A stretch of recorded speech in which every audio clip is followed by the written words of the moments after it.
Form లో dragon fruits కోస్తున్నారని తెలియగానే మేమైతే ఫామ్ దగ్గరికి అయితే వచ్చేసాము. ఇది మా ఊరి పక్కన ఫామ్ అన్నమాట. ఇక్కడ వాళ్ళు చెట్లు కూడా పెంచుతూ ఉంటారు. ఇక్కడ చూసారు కదా, ఆల్రెడీ చెట్లు కూడా తెచ్చి పెట్టుకొని అయితే ఉన్నారు. అంటే రీసైకిల్ అన్నమాట, వస్తూ ఉంటాయి పోతూ ఉంటాయి కదా, అలా వేస్తూ ఉంటారు. సో మనకి ఇక్కడ ఆప్షన్ అయితే ఉంది, డైరెక్ట్ ఫామ్ కి వచ్చి ఫ్రెష్ గా అయితే కోసుకొని అయితే వెళ్ళొచ్చు. ఇక్కడ చూసారు కదా, ఆల్రెడీ మొత్తం కోసి అయితే పెట్టున్నారు. ఇక్కడ కేజీ లెక్కనైతే మనకి ఇస్తారు. సో కేజీ వచ్చి సీజన్ బట్టి ఇప్పుడైతే ప్రెసెంట్ కాస్ట్ అయితే 130 రూపీస్. లాస్ట్ వీక్ అలా అయితే 100 రూపీస్ అయితే ఉన్నింది. ఇప్పుడు కొంచెం కాస్ట్ అయితే పెరిగింది, అంటే సీజన్ అయిపోతుంది కదా, ఆ టైంలో కొంచెం కాస్ట్ అయితే పెరుగుతుంది.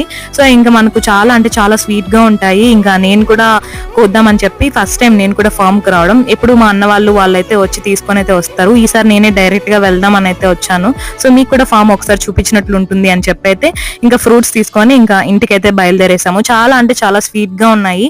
ఇవి యాక్చువల్ గా రెడ్ కలర్, వైట్ కాదు. ఇవైతే చాలా స్వీట్ గా అందరూ కూడా ఇష్టంగా అయితే తింటారు. మీకు కానీ వీడియో నచ్చినట్లయితే లైక్, షేర్ అండ్ సబ్స్క్రైబ్.